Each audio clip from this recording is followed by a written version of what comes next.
Assalamualaikum mga kabangsa. Ang ating guest ngayon ay very special siya because siya lang naman yung pride ng ating Maranao tribe, the Kabangsa Moro. She is the first Muslim woman to serve as the Secretary of the Department of Budget and Management. MashaAllah. Secretary Amina Pangandaman. Assalamualaikum. Waalaikumsalam. Thank you for having me. Well, thank you for saying yes to this interview. Super appreciated. Maraming salamat. How are you? I'm good. I'm good. I'm happy to be back in the island. Oh. So, originally ka from Lanao del Sur. Marawi City and Masyo. Yung Masyo. Pangandaman kasi Is taga Masyo. Masyo. Taga Masyo. Diron from Marawi City. Well, mga kabagsa, sa mga hindi nakakaalam, si Secretary Amina, by the way, how should I call you pala? Sec or... Mina na lang. Mina. Kaya Amena. Okay. So, si Mina pala, mga kabangsa, sa mga hindi nakakaalam, fluent po siya mag-Maranao. Ay, nako. Diba? May tubo. Ito na yung mga Maranao words sa katawan ka. Ano pa? Kunti lang. Usap tayo. Sige. Ma'am Maranao. Ato na. So, ano ka ba sinimbawa Si sa Ranao? Sa Manila. Sa Manila. Ugid na, di kami dimbaling sa Ranao, igira summer. Pwede sa mga tangadakan, sisisiran. And silang lagi kong kasama. Wow. And then, we live in one house, in one compound. Sila yung nagturo sa akin magsalita ng Maranao. At least, di ba, kahit papaano, may nag-guide sa inyo Meron. kung paano magsalita ng ating tribe na Maranao. Oo, lumaki ako na kasama ko yung mga cousins ko from Ranao. Nag-aral kasi sila sa Manila. So, sa bahay, para maintindihan ko, matuto ako mag-Maranao, minamaranaw nila ako. Makakasabot ako, magaling. Magaling ako Pero every year, nakbuling ano sa inyo? Uway, Every oo, year. nagbabarko kami. Super ferry pa yan before. Before. Oo, uuwi kami sa Marawi pag summer. What was your life back then? Nung kabataan mo? Ay, masaya! Well, the same pa rin, except for yung may responsibility na ngayon. But then, before, yun, I was always with I am an only child. So, but I'm blessed to have my family, my relatives, my cousins with me. They're like my brothers and sisters. So, every weekend, magkakasama kami. Yun, pag summer, we go to places like this. So, you're only child, pero hindi mo na-feel na mag-isa ka lang because ang dami nyo. Ay, hindi. Oo, ang dami. Kaya, parang, ayan. Ito, ano pa lang to, 0.001%. Yung makakasama. Kasama ko. Kasi usually, paglalabas kami pag weekend, nako, ang dami namin yan. Hirap pagpa-reserve. Ano yung pinaka-the best or pinaka-unforgettable memories mo during your childhood? Siguro when I spend my time in Marawi, kasi it's so different from yung mga pinupuntahan mo when you're in Manila, yung food, iba, di ba? Tapos you get to see yung mga bubu tano, gubo pa tano, mga relatives tano, and kahit papano kasi at least naabutan namin yung grandparents namin. Ito na yung pinaka-favorite food or Maranao delicate food? Ay daw, madakal. Siyempre, piyaparan. Ay daw, matanong Mata. Tapos, gusto ko ng tiyatag. Staga. Mata ko mapitam. Why? Oo, tapos yung barbecue chicken. Gaano ka ka-proud as a Maranao? Ay, super. You know, when I was a child, medyo mahiyain pa ako niyan Kasi syempre, we all grow up in Manila. And then, iba yung religion. Tapos sa atin, wala namang Islamic school. Diba? So, if you don't go to a public school, you'll end up going to a Catholic school. Kasi araw-araw, meron silang, di ba, may prayers, may mass, and all. Well, I'm fortunate enough naman na yung mga napasukan ko eskwelahan, they accepted me. Merong ibang hindi, pero yung mga napasukan ko, they accepted my religion. So, yun, mahirap noong una. But then, eventually, you have to really, di ba, para meron kang sariling identity, you will really embrace kung saan ka nanggaling. So, I thank my parents, my relatives that even if we all grew in Manila, dinadala nila kami kung saan kami galing para makilala namin yung roots namin tsaka yung mga relatives namin. Was there a time during your childhood na syempre yung mga Maranao tanong, pag sinabi nating Mindanao, may mga discrimination sa atin, especially as Moro. Nabully ka na ba? Wala namang, hindi naman ako na-bully, pero makikita mo lang na, hindi ko alam kung bully yun. Or minsan kasi baka joke, di ba? Yung lolokoy ka nila, bibigyan ka nilang pork. Oo, oo. Di ba lolokoy ka nila na, ito, pakainin mo siya ng pork. Di ba yung ganyan? Hindi naman ako pwede kumain ng pork, di ba? Yun yung pinakamahirap. Tapos when you attend, kunyari may mga birthday, yun yung nakakaya minsan kasi parang, yun, ayaw mo namang magmukhang parang special. Siyempre, attend ka sa birthday ng kaklase mo, pero sasabihin mo na, attend ako pero kasi hindi ako makakakain, so wag na lang, di ba? Kasi baka puro pork yung pagkain, bawal kami. Yung mga ganun lang naman. Ano yung pinaka hindi mo malilimutan during your childhood na up until now, na-apply mo pa rin as you as a person? Siguro yung being, true to myself, and then inaccept ko lang kahit kahit iba ako lang yung Maranao, ako lang yung Muslim sa classroom. Tapos lahat sila pare-pareho.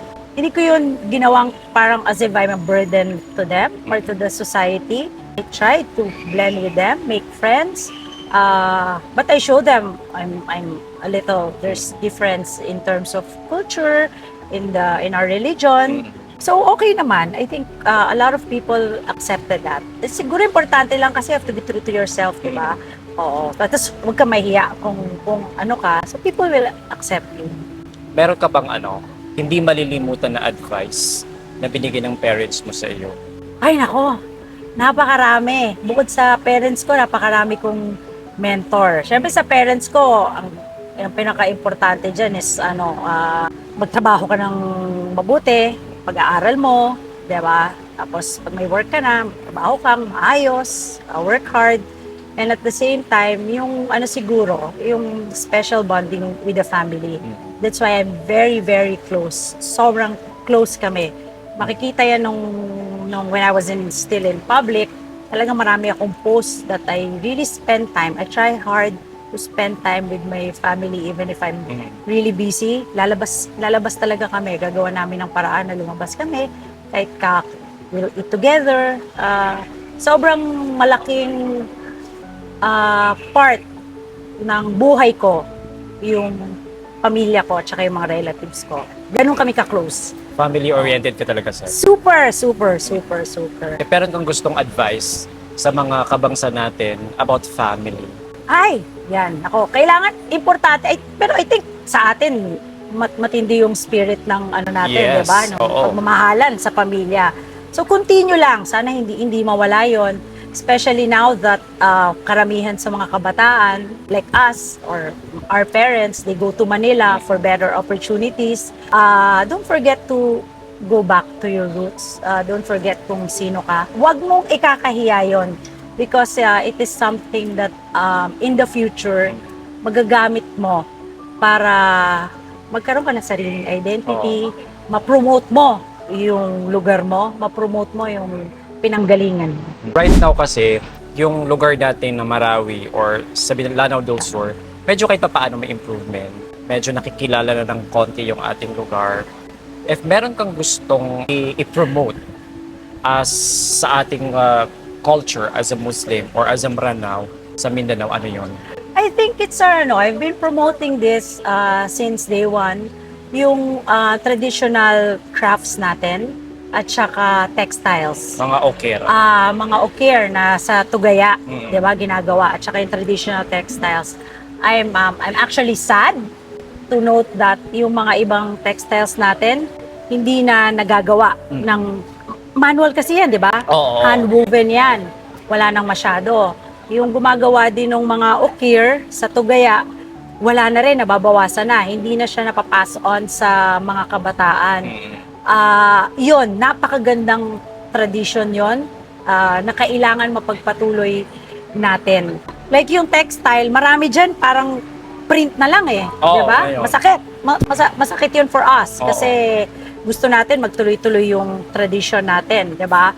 Tapos recently nabalitaan ko pa yung mga textiles even from Indonesia and Malaysia, yung mga prints nila dinadala sa bansa natin, binibenta. Masakit kasi bakit yun ang ibinibenta natin, di ba? Meron naman Dapat ang tayong binibenta natin yung atin na napakaganda. Oo. So, yun, sana continue pa yung pagpo-promote nun. Yan, it's one of my advocacies. Yung papopromote ng ating culture, Yes. heritage as a Oo. Maranao. Kasi ang ganda talaga ng ating kultura. Especially kapag nakapunta kayo ng Marawi City or Lanao del Sur. Lanao del Sur has so much to offer in terms of culture, especially the tourism, kasi ang dami talaga doon. Kung may Baguio City sa north, or Sagada, or Mountain Province, galing lang ako doon. Meron naman tayong Lanao del Sur sa Mindanao. Di ba napakalamig sa atin? Sobra. Hindi kailangan ng aircon. Yes. Meron kang pinaka-favorite sa Lanao del Sur every time na umuwi kayo before, na nare-remember mo? Ano yun? Anong lugar yun? Sa MSU. Marawi. Oo, MSU Marawi. Kasi, di ba, pag aakyat ka dyan, may fog yun eh. Yes, always Natutuwa yan. ako, may fog dyan, di ba? Kaso lang ngayon, bago na. Siyempre, medyo modern na. Oo. Maganda sa Haven.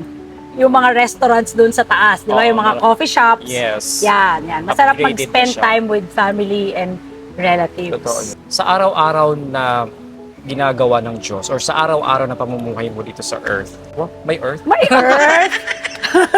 Parang how would you i-promote yung sarili mo as a Muslim woman sa ginagawa mong trabaho? Siyempre, yun nga, first, no? Makikita naman lahat ng tao na when I go out, when I speak, I see to it that lagi ko nababanggit yung pinanggalingan ko. The way I dress up, I always incorporate yung textile natin. And as much as I can, yung mga advocacies ko, kasama lagi ang Mindanao. Bukod dun sa textiles and crafts, meron akong isa pang advocacy on women, peace and security. Tapos tumutulong din tayo sa mga, alam ko ikaw meron ka ding mga tinutulungan ng mga Yes. kababayan natin. So we try to do the same in our own small ways. Since isa ka ngayon sa pinaka very successful at Naman. ikaw yung kauna-unahang Muslim na babae na may pinakamalaking posisyon sa government, how does it Hindi feel? naman. Alhamdulillah, mashallah, thank you kay Allah. Masaya. Kasi sabi ko nga, more than the position na nahawakan ko, ang pinakagusto ko dyan maraming ako nabigyan ng inspirasyon sa mga katulad natin, mga batang kababayan natin mula sa Mindanao, hindi lang sa Lanao del Sur. Yung mga magulang nila lumalapit sa atin, pinapakilala yung mga anak nila na, sana anak, maging ganito ka balang araw.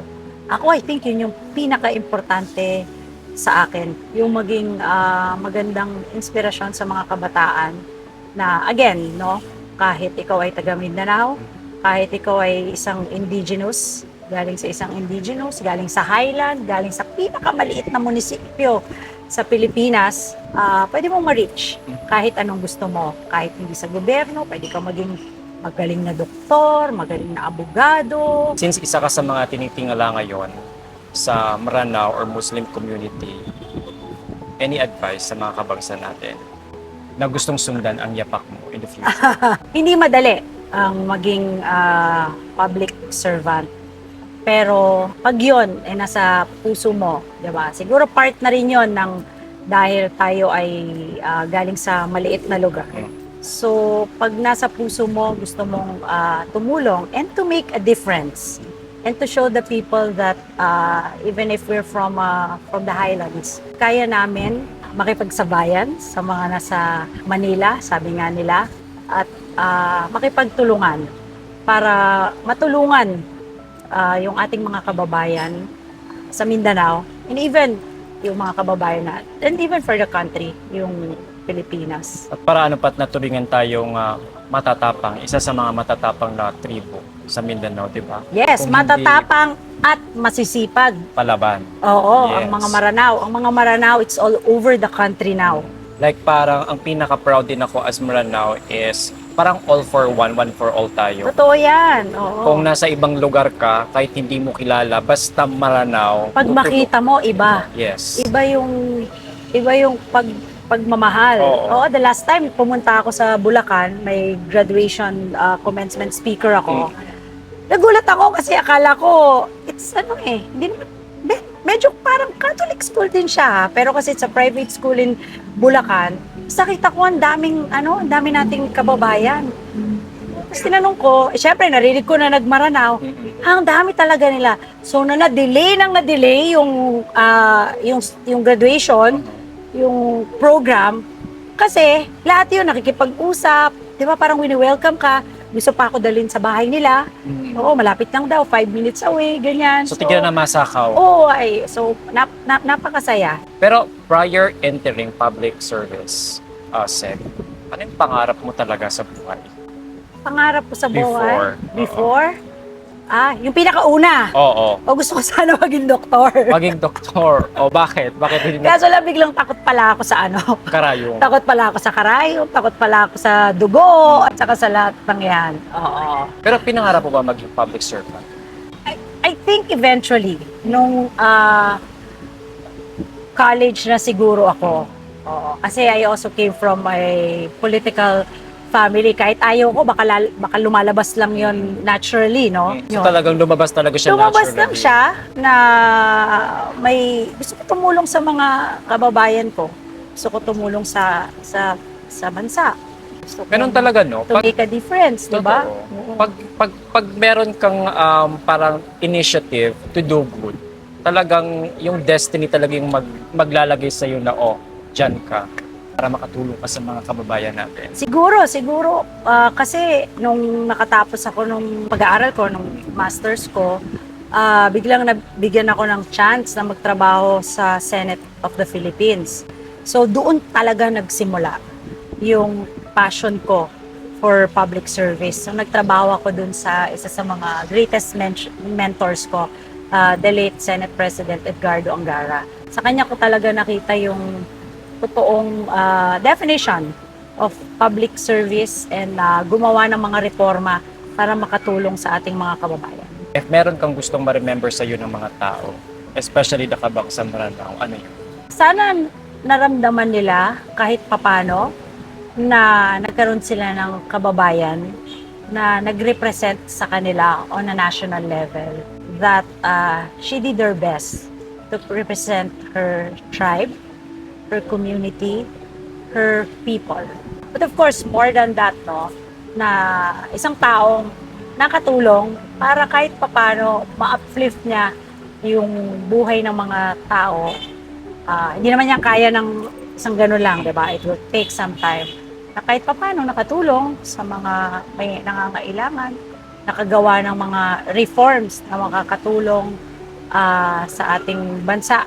Hindi lang ngayon, hanggang sa mga darating na araw. If meron kang gustong sabihin sa younger self mo ngayon, ano yun?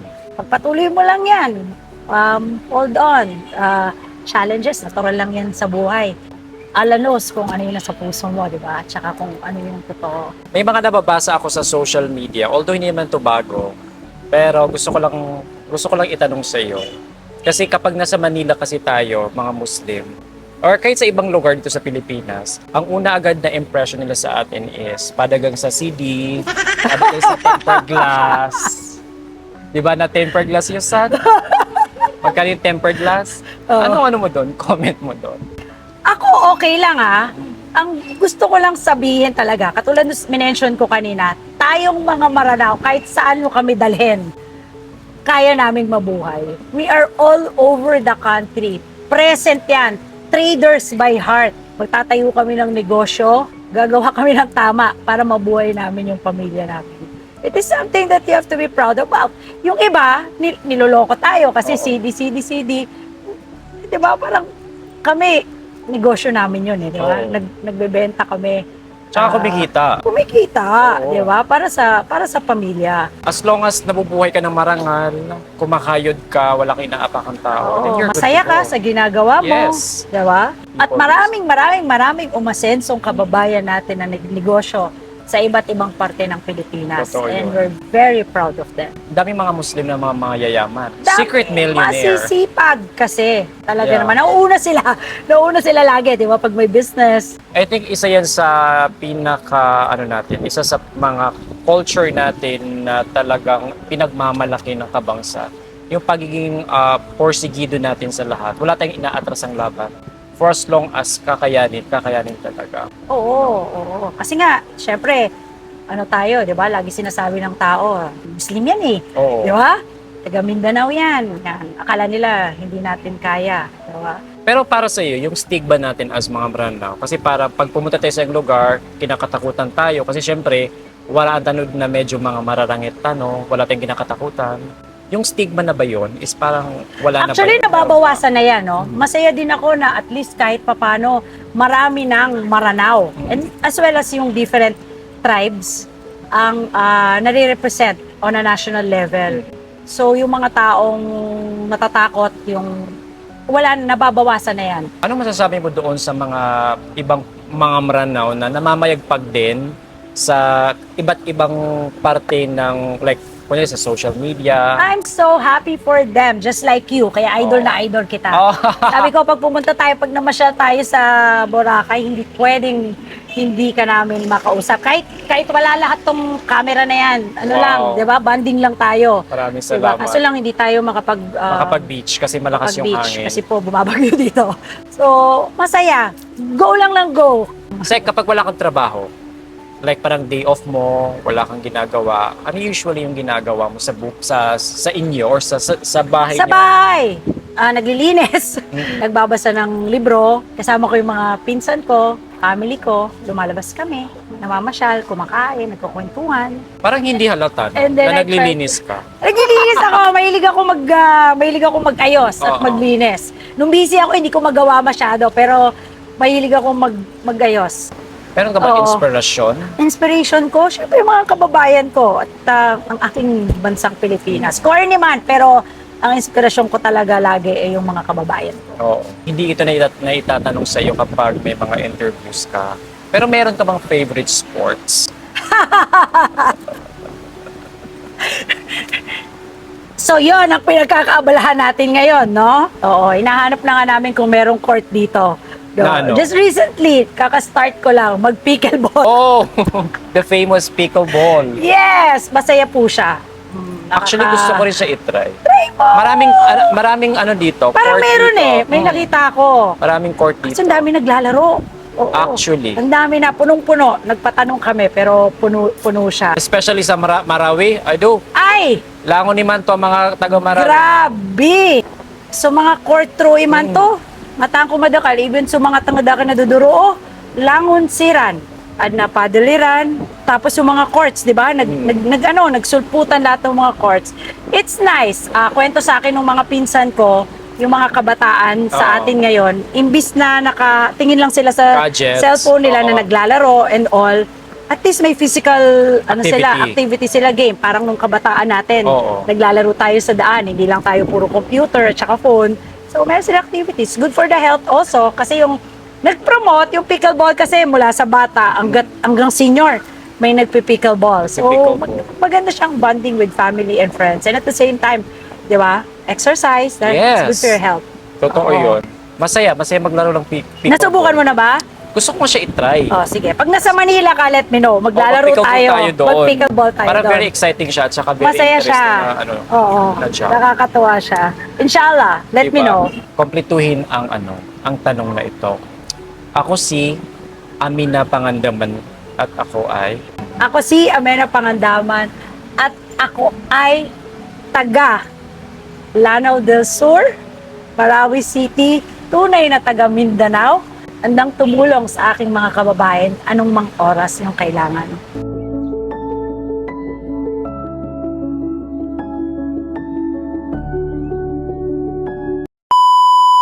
Kamusta po? Nice to meet you too. Hello po.